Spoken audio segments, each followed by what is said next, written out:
Let me introduce Jenny Marshall. Jenny is an expert in waste management and food waste reduction. As the Sector Group Coordinator at the Waste Management Institute New Zealand and the project leader for the Love Food, Hate Waste campaign, Jenny has played a pivotal role in addressing the extent and impact of food waste across New Zealand.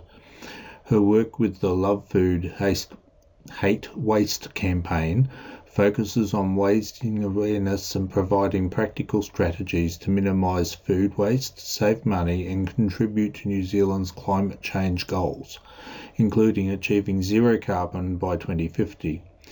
Jenny's background in marketing, education and environmental management complements her efforts in creating sustainable solutions for waste reduction. Jenny is currently the Waste Minimisation Lead for Foodstuffs North Island. For the Climate Justice Working Group Plastic Free July event, Jenny will share her extensive knowledge and practical insights on reducing food waste and promoting sustainable practices. She will provide you with actionable tips and strategies to implement in your communities and daily lives and empower you to adopt zero waste and plastic-free lifestyles. No more from me. Let me introduce Jenny. So I've got a clicker here, which is great. I do like audience participation, even though we're a small group. For those of you who are watching online, when we get to our audience participation moments, rather than putting a question in Slido, I'm going to get you to write your comment or your thought or what you do in Slido. And then that way we'll all be able to see what you're doing as well.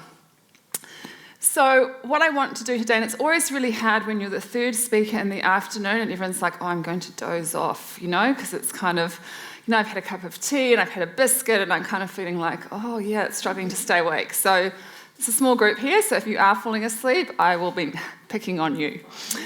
There's three things that I really want everyone to remember from today's talk. And the first thing is that there are a number of different environmental problems that we need to solve. And so therefore, ideally, what we want to try and do is find solutions that can solve more than one problem. And I thought Lydia's talk was such a great example of how the plastic coming into her towns in Malaysia, all the different environmental problems that that's causing there. So it's not just one problem, we've got many problems. The second thing I want you to all be inspired to think about is how can we create change at scale and impact? And that's because we can spend a huge amount of time and effort doing things that have only a small amount of difference, or we can think about what are the things that I can do that are really going to have impact, that are really going to make a big difference, and put my time and energy into those. And third, and kind of almost most importantly, I want to keep reminding you all that it's a marathon and not a sprint. Because what I see is a lot of people who put a huge amount of time and energy in being really, really perfect and doing everything correctly. And then after 2 or 3 years, they're like, oh my God, that's just too exhausting. Been there, done that, I'll now go back to normal life.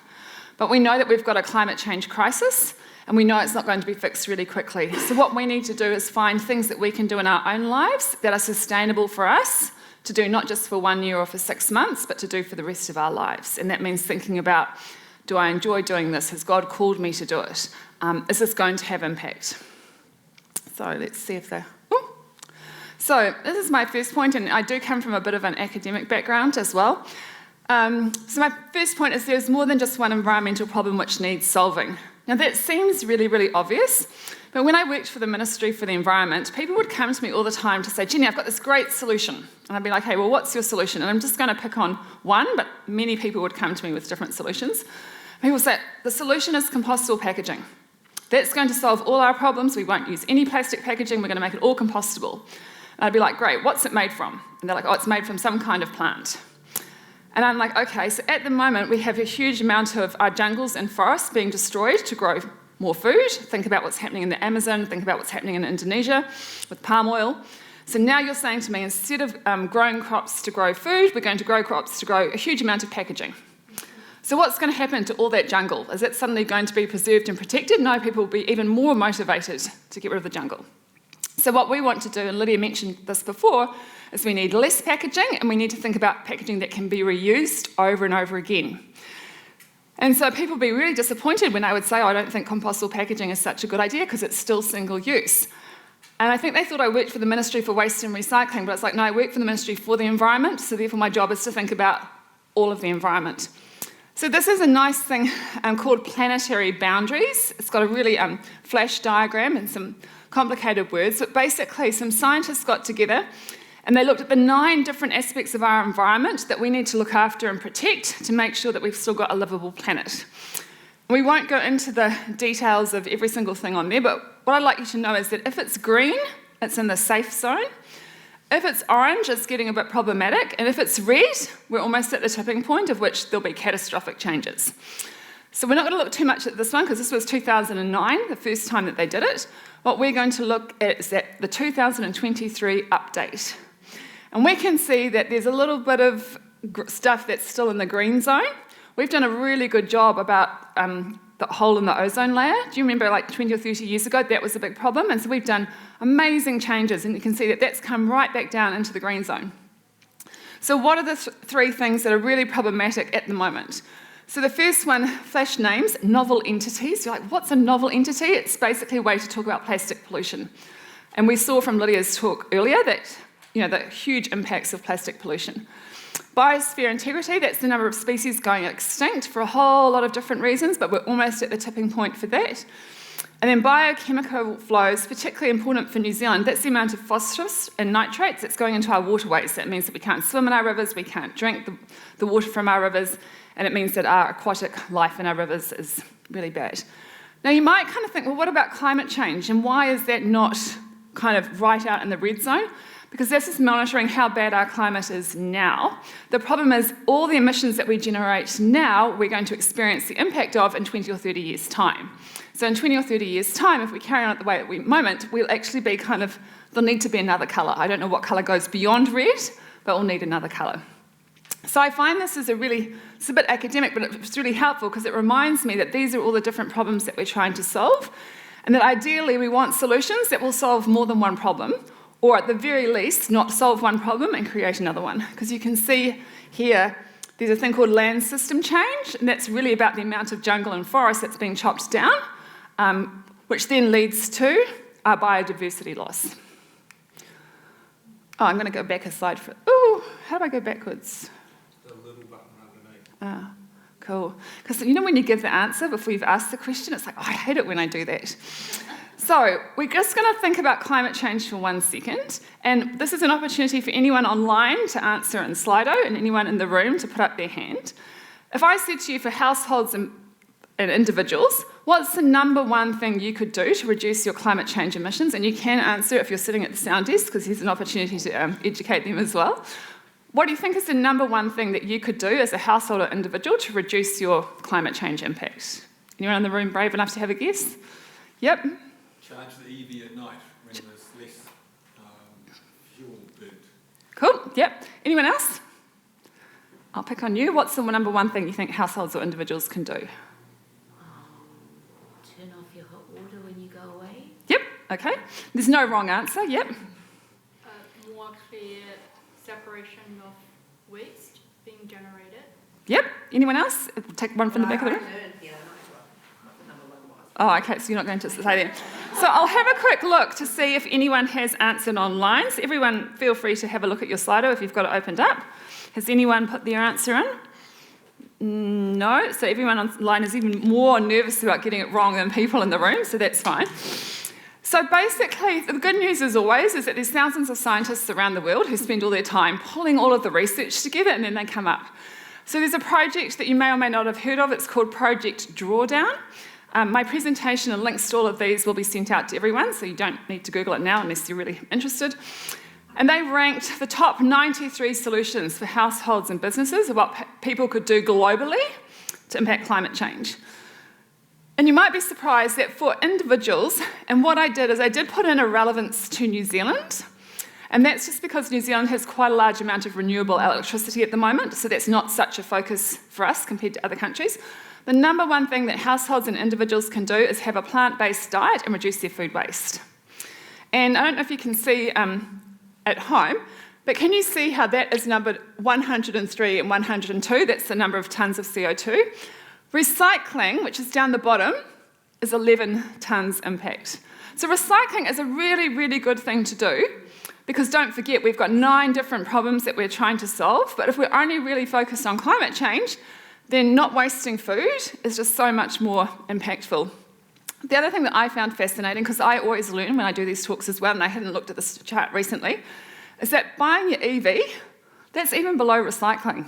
So we often hear people kind of go, right, you should buy an EV, that's the most impactful thing you can do. And like it's not bad.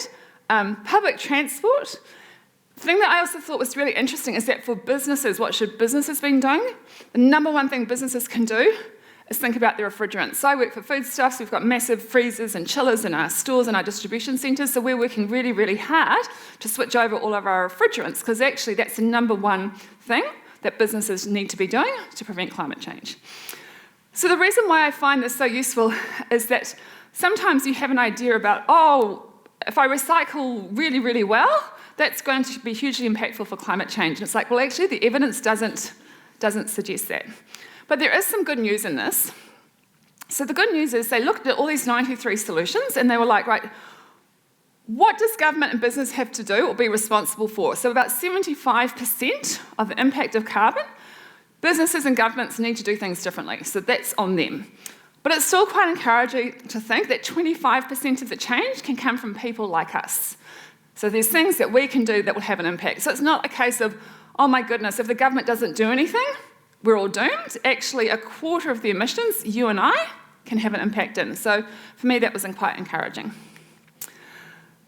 But I always remember this, it's not easy being green. And I say this because if you're like me and you work in the sustainability space, or like anyone here who's given up 4 hours of their life on a really sunny Saturday afternoon during the school holidays to come along, obviously really cares about the climate, really cares about the environment, you know? You might be going, oh my goodness, the world is terrible, and I'm feeling the weight of everything on my shoulders, and I'm really worried about what's happened. And we have some of our younger generation getting kind of climate anxiety because it's really keeping them awake at nights. And what I'd like to say is, it's not easy always being green. Now, once again, if you're online, you can feel free to add your comment in, but has anyone ever done the full, complete plastic-free July where you tried to use no plastic for a whole month? Has anyone tried to do that? No? So I had never done it before, and then I got some funding from the government to run a Plastic Free July campaign Aotearoa here in New Zealand and create some resources that were specific New Zealanders to do. So I thought, look, I'd better do this challenge because, you know, otherwise I'd be really hypocritical. It's the hardest month of my life. If you've ever actually tried to go without using any plastic for a month, it is super difficult. Every time I went shopping, I'd have to take 7 or 8 or 9 or 10 jars with me because I'd have to have a jar for each kind of thing that I was going to buy. I'd usually have to go to 2 or 3 different stores because I couldn't find everything that I wanted in one store. I had to make my own wraps, I made my own crackers, and I just wanted to say I have, for people online this is a bit sad, I have brought along my amazing homemade crackers because this is one of the things that I discovered during the challenge that I really liked doing because they were really delicious, so we'll have some of those at afternoon tea.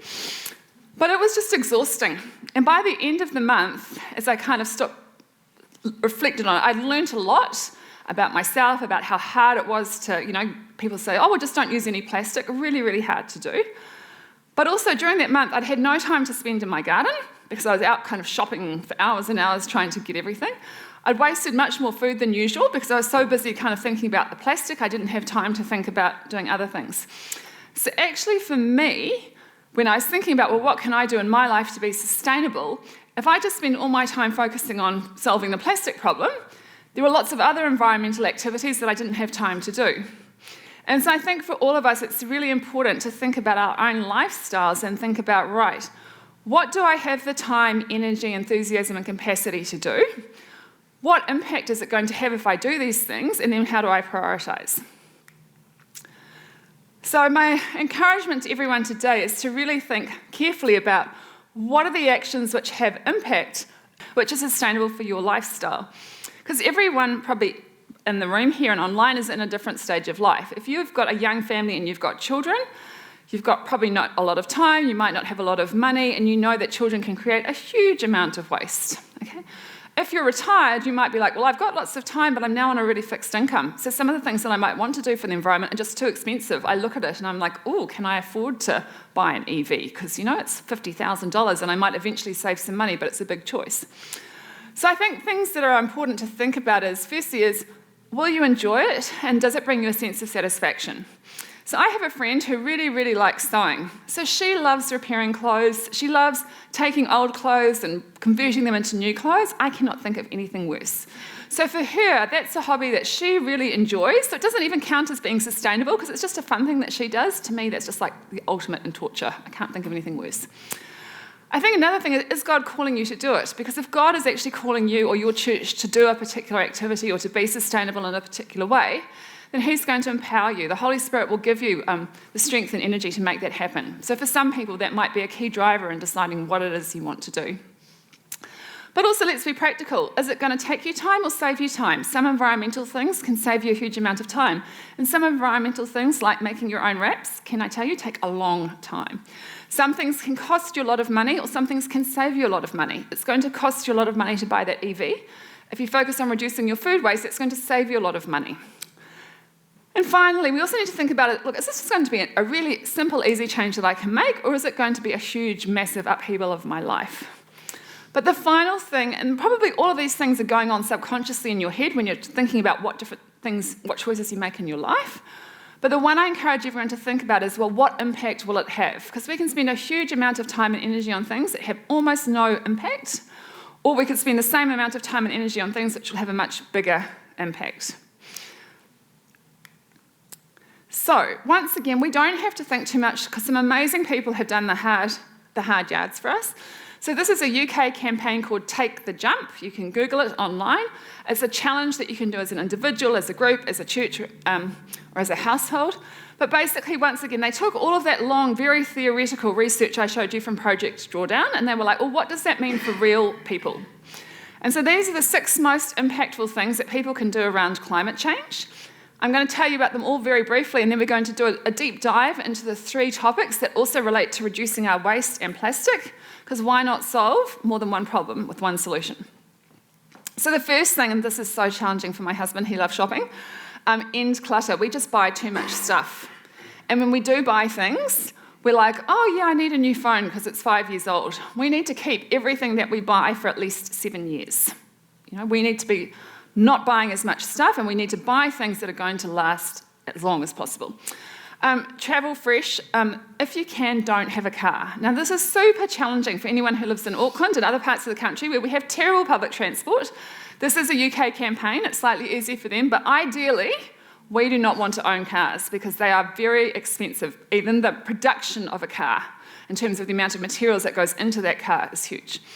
Eat green, and we mentioned that earlier, having a plant-based diet and no waste. I'll talk about that more. Dress retro could be challenging for people in the room as well. Buy no more than 3 new items of clothing a year. And some of you might be like, yeah, easy. And some of you might be like, oh my God, is that even possible? And we'll talk a bit about that. Another thing that's really challenging for us here in New Zealand is international travel. We can't go away on holiday and we can't even get to the South Island without we can't really catch a ferry at the moment, but, catching a plane. But ideally, we should only be taking 1 short-haul flight every 3 years and 1 long-haul flight every 7 years. And that means for us in New Zealand, we don't get to go overseas, super challenging.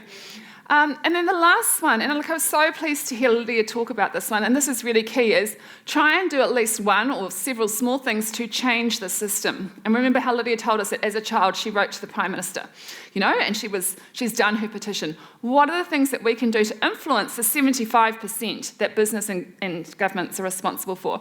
And as someone who now works for Foodstuff, so this is the first time in my career for a long, long time that I'm working in the private sector, I can tell you that when lots and lots of people email a company and say, we don't like XYZ, eventually, when you get enough of them, someone knocks on the door of the sustainability person and says, oh, hey, we've had lots of people emailing about this, maybe we should do something about it. So all those little kind of emails or complaining on social media, if enough people do it, eventually it's like a squeaky wheel, and eventually companies do pay attention.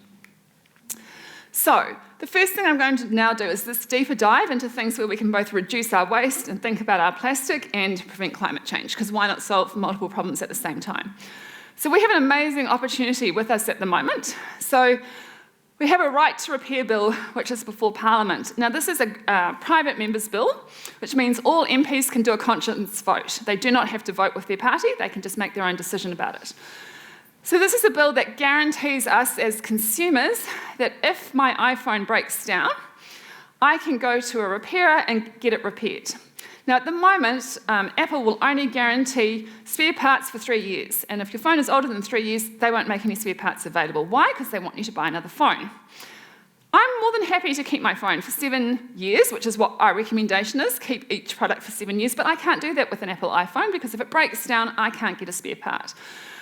So what this bill is, it would guarantee that the information and the repairs and the spare parts are available so that trained professionals can repair your phones or can repair your computer, or in some cases that you could download it off the internet and repair it yourself. So there is a template letter, and there will be a link that goes around with this PowerPoint where you can sign the template letter and send it to your MP. I just emailed my local MP and said, hey, I don't want to buy things and have them break down and not be able to repair them because it costs me money, and we're in a cost of living crisis. And even if I'm a business, I don't want to buy technological equipment and then as a business not be able to get it repaired. So it's kind of an issue that can speak to your MP regardless of which political leaning they have, because everyone wants to save money, be better as a business. The other thing I want to talk about is more at a local level. And I did check in preparation. Some churches do this. Has everyone here heard of a repair cafe? Yeah, has anyone been to a repair cafe? Yeah, great. Did you volunteer or did you get something repaired? No, we went to visit because we wanted to run our own, so we went to visit one. Awesome. And we saw what was going on. Great. So I always like to A, go and check things out, but B, I'm not very good at repairing. So there was a repair cafe down in Birkenhead. So what happens is that you get some volunteers. You get ideally someone who can sew, you get someone who can fix bicycles, because it's always problematic. And if you're really lucky, you might know a qualified electrician. You advertise, people come along with their items, you have a look at them, and then they try and teach you how to repair it. So you learn the skill yourself and you do it together. So I had one of those canvas camping chairs, that you get from the warehouse. They cost about $70. And the canvas had ripped, so that kind of the back of the chair kept sloping downwards. And I knew to fix it, I needed a heavy-duty overlocker, which I don't own. So I went down to my local repair cafe. Someone there had a heavy-duty overlocker within like 2 minutes. Zipped up, back up. 3 years later, still using it. Works really well. So I think there's a real opportunity for churches to get involved because you might have a venue. So you might say, hey, we've got a venue where people can come along and do it. You might want to run the cafe as a church if you've got the right members in your congregation, or you might just have the skills yourself and you could go along and volunteer. And great to hear that you guys were thinking about doing that.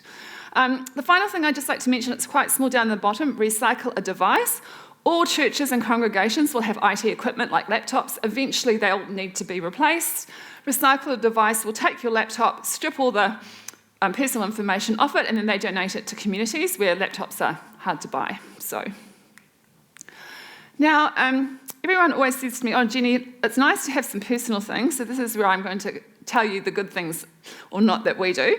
So first, here is my second-hand exercise bike, which I bought off Trade Me when I needed one. They normally sell for $1,000. We got this for $150. I was like, yay, this is an amazing bargain. It started to make a clanking noise. I was like, oh, it's clanking. I could still ride it, but it was like clanking. So I rang up someone, a repairer, and I said, hey, can you repair this for me? And he's like, yes, but it's going to cost you $100 for me to look at it to see if it can even be repaired. That's my minimum fee. And he's like, I wouldn't do it if I was you.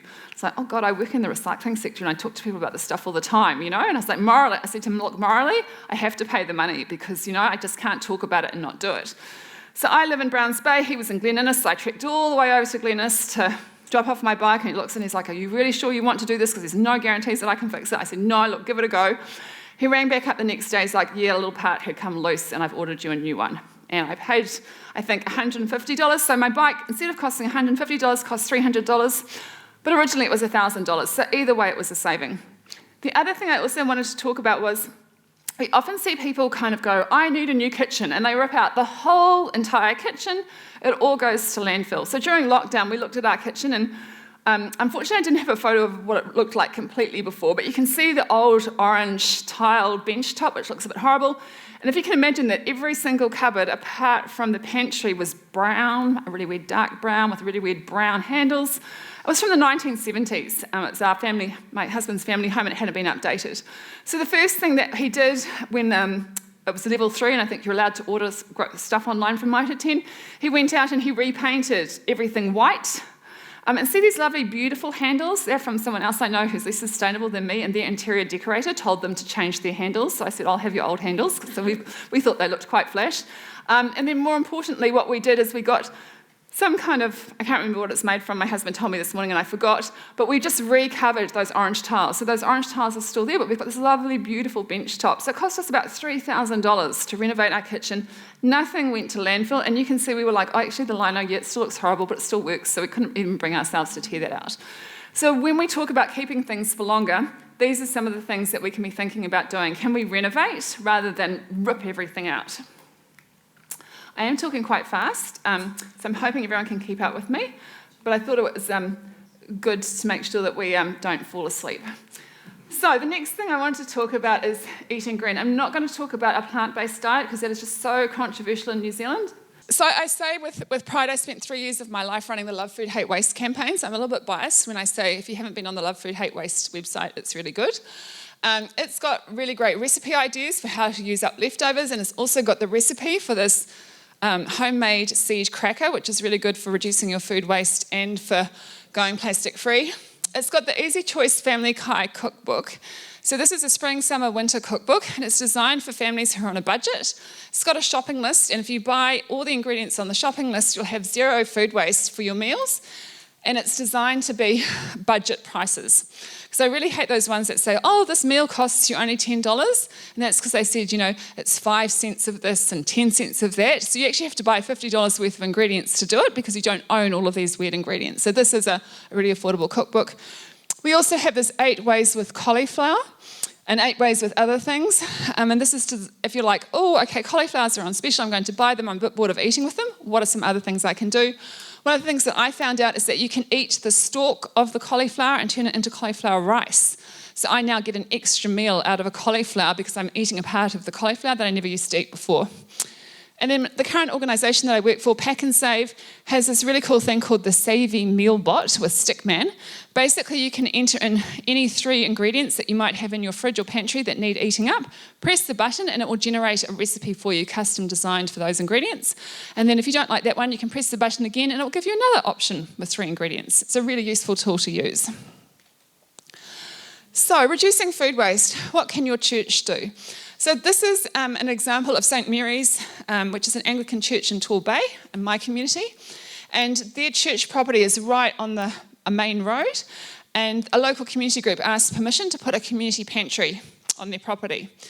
So the church just provides the land, and it provides a compost bin and a recycling bin, and a group of volunteers comes up and rescues food from our local supermarket, fruit and vegetables. But more importantly, lots of people in our neighbourhoods have lemon trees that are growing with lemons. They have tangelo trees that are growing with tangelos, so people can come up and share their excess food. A great idea. But the number one thing that churches can do to reduce their food waste is the church communal meal. Now, I don't know about you, but in Baptist churches, we love to eat. So we regularly have potluck meals where everyone will bring along an assortment of food. We run alpha courses and we have a meal before those as well. So there's a lot of eating that goes on in a church community. But there's also a tendency that when it's time to do the dishes, that everyone scrapes everything into the rubbish bin and then vanishes. So if you live in Auckland, the great thing is the council has all given you those little bench top caddies that you use for your own home food waste. So what you can do is just put one of those near the place where everyone's going to scrape everything into the little bench top caddy. And then we've all got the big caddies, so we can take all of our food waste from our church events and actually put it into those bigger caddies and put them outside, and the council will collect them for you. Because there'll be people like me who home compost, and it's like we only put our bench top caddy out every now and again where we need to put a chicken carcass in there. So, great way to make sure that none of that food waste goes to landfill. If you're not in Auckland and you're not in a council which has those, there's a really good system of composting which is called bokashi, where you get 2 sets of bins. You can put any kind of food waste in there whatsoever, like sandwiches and meat and all sorts of weird things. You sprinkle a little bit of what's called bokashi zing on top of it. You wait 2 weeks and then you just dig a hole somewhere on your church grounds, put it into the ground, and then it makes fabulous compost. So that's also another really good solution. The other thing, though, that always happens with potlucks, or at least in the ones that I go to, is that there's always a little bit of food left at the end where you're like, oh, I made salad. Everyone decided they didn't want to eat any salad, and I've got all this salad left, and now I'm going to have to take home a big bowl of salad. Often also happens if you're going to kind of potlucks with friends, particularly if you're like me, because I like salad, and I assume that everyone else is going to eat salad as well. Or you get something that was just really unpopular and people just didn't feel like eating it. Like there might have been thousands and thousands of sweet things and people can only eat one or two. So what typically happens in New Zealand is that you take home what you brought with you. So you're like, oh my God, I'm going to have to eat potato salad for the next 4 days because I've got all this potato salad left. But other cultures do this quite differently. So what happens in the Pacific Island community, and I was lucky enough to go be in Rarotonga, and invited along to go to an after church function, is that everyone shows up with spare ice cream containers. And everyone knows that at the end of the meal, you're all going to fill up your ice cream containers with the yummy food that everyone else bought. And so you actually get to take home a meal with you made up of everyone else's food. And so your potato salad is now distributed across 4 or 5 different families. So I would encourage every church to have a big stash of ice cream containers or takeaway containers. They don't need to be recycled, they can just be reused over and over again. And when you do have a shared meal and there is food that is clearly going to be left over, hand around containers and encourage everyone to take that food home. What you'll find though, because I've done this on many occasions, is that people are really shy and embarrassed about doing this because it is socially unacceptable for Pākehā New Zealanders to do that. It's not part of our culture. So what I found I have to do is I have to pick up a container and have them available and say, hey everyone, I just need you to know I'm going to take home all of these yummy leftovers because they taste really good. Is there anyone else who'd like to do the same? And as soon as people see you doing that and role modelling it, then suddenly everyone's in there really quickly. But if you just say, oh, there's some containers here, help yourself, we won't do it because we're too shy and embarrassed. So that is a big cultural thing. How am I doing for time? I think okay. Okay, that's good. I'm on a roll. I just wanted to talk a little bit about what do we do at home. So remember I told you about my friend who loved sewing and really I just couldn't possibly do it. One thing I've learned how to do is to make jam. So we plant a lot of fruit trees in our property because we've got quite a large property. We're really lucky that we can do that. So I asked my church community to donate jam jars so that you can see my big jam jar stash. And I make jam. What I've learnt, remember I talked about scale and impact? I've now learnt that if I want to make jam, I need to go and borrow my sister-in-law's big preserving pan so I can make 2 batches at the same time because it's quite a lot of work and effort to make jam. But my husband really likes eating my homemade jam. I'm reusing these glass jars that otherwise would have gone to recycling, so I get some reuse out of them, and then I can usually make a lot more jam than I need, and I donate that to my local food bank. So I have also brought along some jam for you guys to try today. This is from the Love Food Hate Waste website, and it's feijoa jam made with the feijoa skins. So I eat all the yummy feijoas, and then all the yummy feijoa skins go into the jam. So it's kind of basically a zero waste jam. And I thought I'd bring it along because you might be like, oh, that sounds a bit weird. So let's try it out. You can tell me what you think. Right, we're almost at the end. I just wanted to talk a little bit about this challenge of buying only 3 new items of clothing per year. So fast fashion, I think, is a known issue. And what we've really seen over in recent years is because people want to buy new things all the time, the quality of the garments in the first place are just getting worse and worse and worse. So you buy something and literally it will not last you that long. Most of our clothing has plastic in it. Polyester, acrylic, nylon, filled with plastic. Really hard to recycle, causes a massive problem. Every time we wash our plastic garments in a washing machine, little microfibers come off it, and that goes into our water. And did everyone read in the newspaper a couple of weeks ago, they found microplastics in Lake Wanaka, in that beautiful pristine lake. And that's because every time we wash our clothes that have plastic in them, just little fibers float off. So I went to a Plastic Free July event a few years ago, and someone challenged me about how often do you need to wash your clothes. And I'd got into this really bad habit of at the end of every day, I'd be like, right, chuck it in the washing machine. I never stopped to actually check, is it still safe to wear the next day? And so that was a real challenge to me, is like, how often do you need to wash something? Because every time you wash something that's made from something that contains plastic, little microfibers that you can't see are going to be going into the water. And the next thing is, and it's just so amazing that this event has an op shop down below. I don't know if anyone went to visit the op shop, but seriously think about buying from op shops. And whenever I do presentations about waste, I always wear this skirt. I'd like you to all admire it, okay? This is from Anna Stretton. Now, if you're a woman, you'll know that she's a famous New Zealand designer. Her dresses normally sell for $200 for a dress or a skirt, and I got this for $8 from the recycling shop at Extreme Zero Waste in Raglan, which is a recycling centre. And I was like, did they not realise that they could have probably sold this for $40 and I would have still bought it? So this is kind of, and I was always really nervous about op shopping because I was like, oh, I'm not really into op shopping. But when I realised that you could actually get some amazing bargains, you could save a huge amount of money, and you can find things that are quite individual, I really got into it. Because the problem is lots and lots of people donate clothes to op shops, which is great.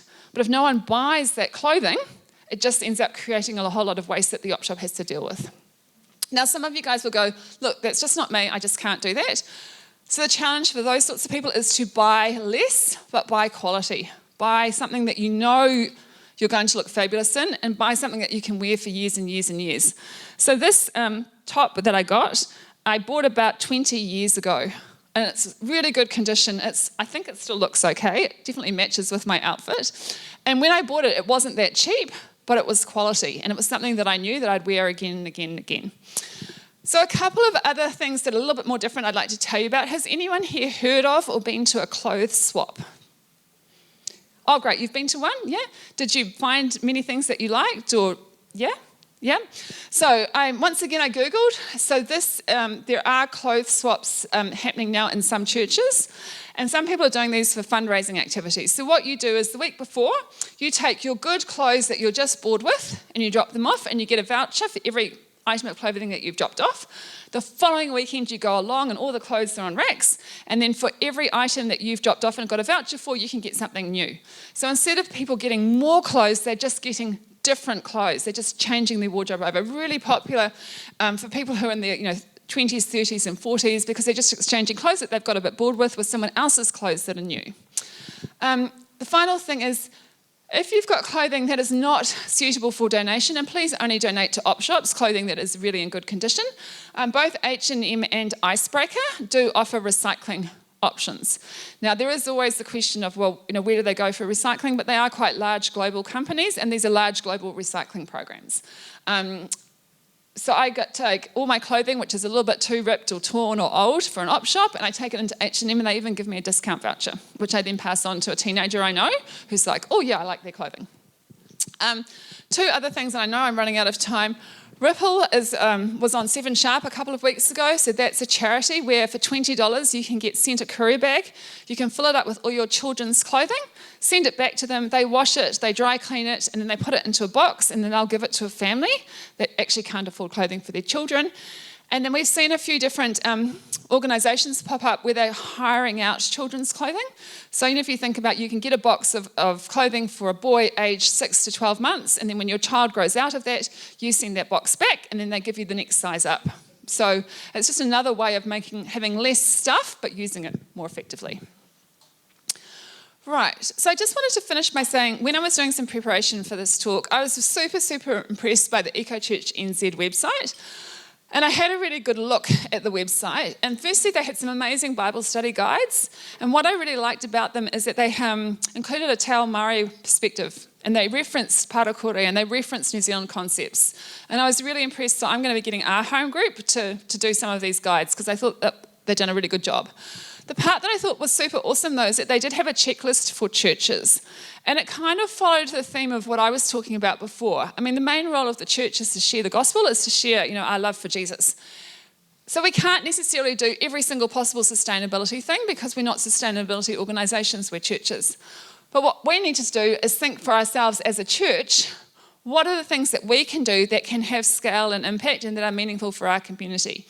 And so this checklist encourages you to think about, are we doing this already?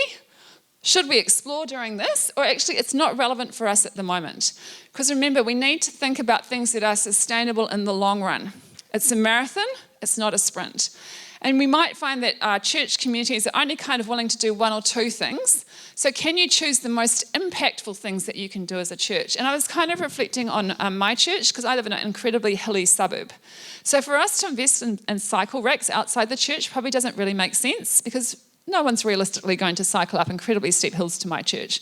But you might be in a church that's in a particularly flat area where you've got lots of local families. So for you guys to install a bicycle rack could be a really sensible thing to do.